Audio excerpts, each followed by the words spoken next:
Vision Questers.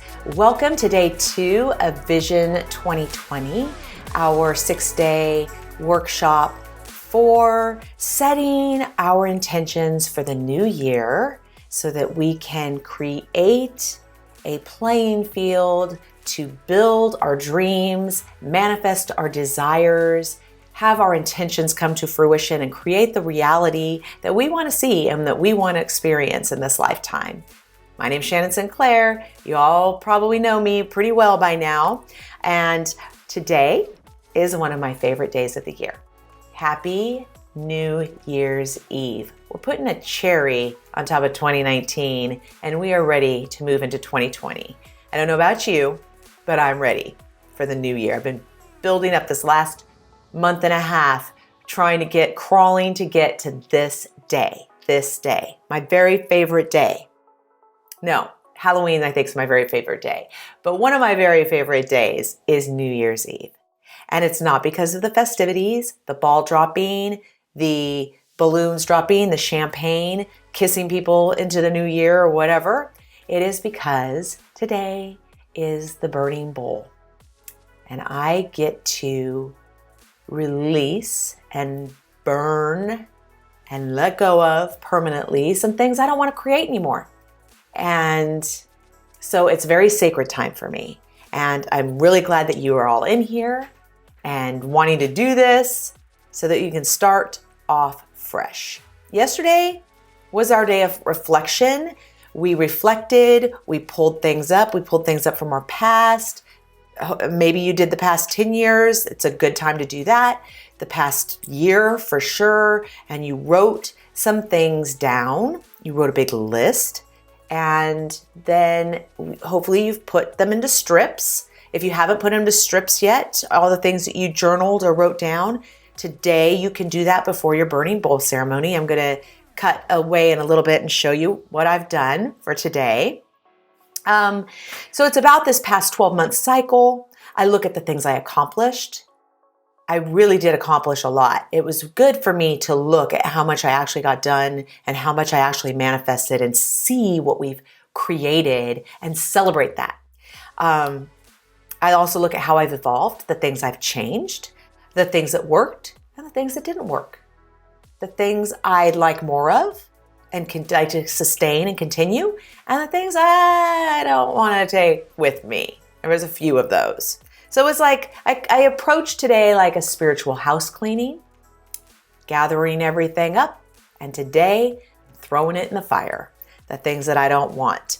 I contemplated the times that I had some awakenings. I had a lot of epiphanies this year. And I also contemplated the things that I need to let go. And I had a lot of those this year too. I've gathered up my disappointments, grief, the struggle, some struggle. I struggled with some energies that inspired me to wallow a little bit, that kept me stuck. And I've gathered those up. I've channeled all these insights about this year into a big piece of paper.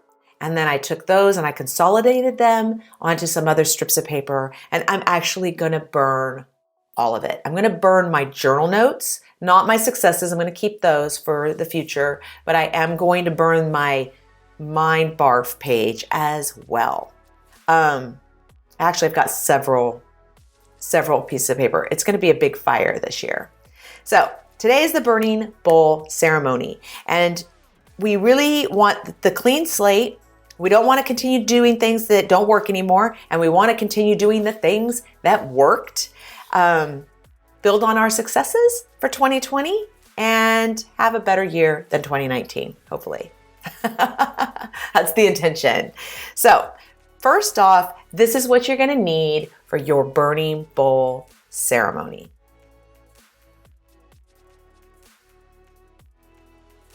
So I've gathered my things together. I use a metal bowl and I fill it with dirt. You can fill it with sand or you can just put water in there if you would like to. I keep water close by just in case I need to douse out some flames. Some of the papers may burn a little bit brighter because of the energy. You'll see Sometimes they flare up a little bit. I light some candles and use my paper. I light my paper from the candles instead of using a match. I burn some sage so that keeps everything cleansed. Also, you may want to keep the water around because you don't want the fire alarm to go off. So here's my piece of paper here, and it has something that I've written on there.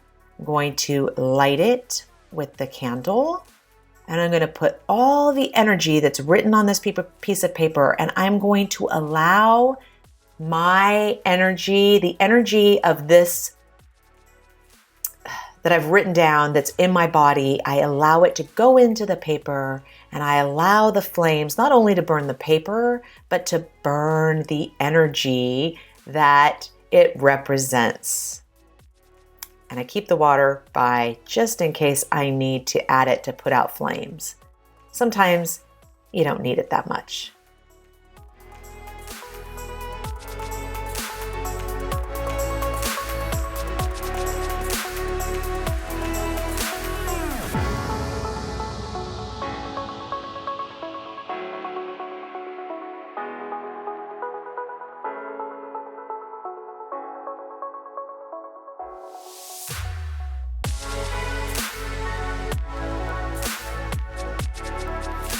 I am also going to cut my brainstorming notes up because I'm going to burn these as well. There's still energy wrapped up into there that I channeled into that paper, so I am going to use these in the burning bowl ceremony as well.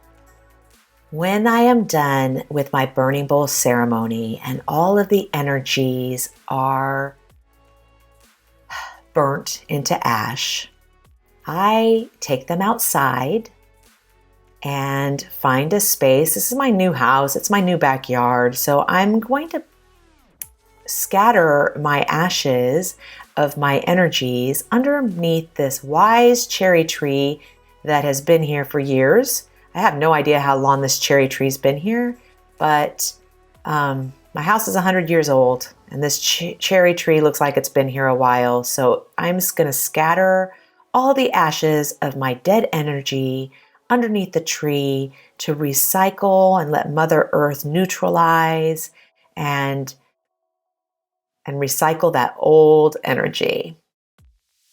So that is the burning bowl ceremony. So you're going to take your pieces of paper.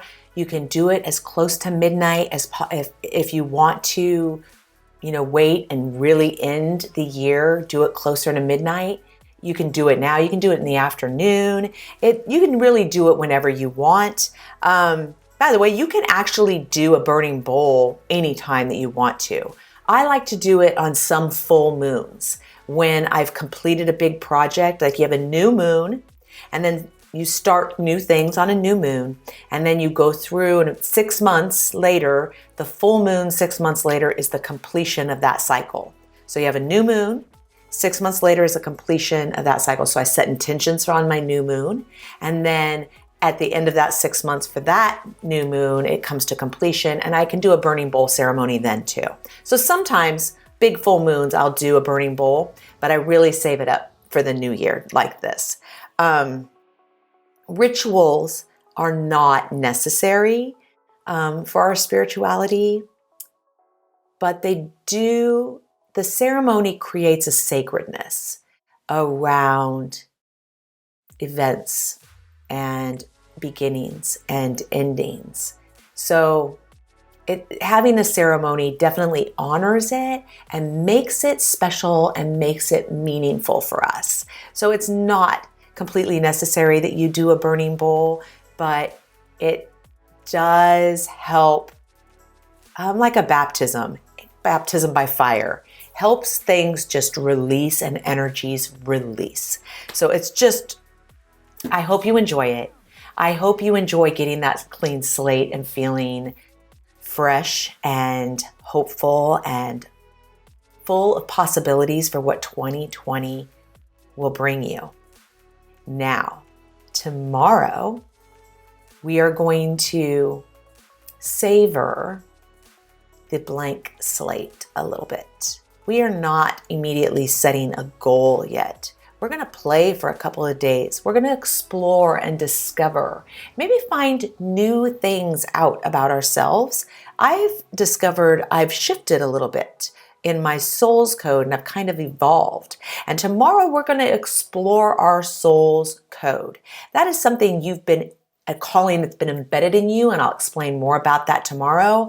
We're going to explore what that may be for you and come up with a few words that may sum up what your soul's code is, and that is going to be your prime frequency, your prime directive that everything builds on and flourishes off of. It's the main root stock that everything can grow from. So tomorrow, join me and we will explore your soul's code. I'll see you then. Stay gold and Happy New Year.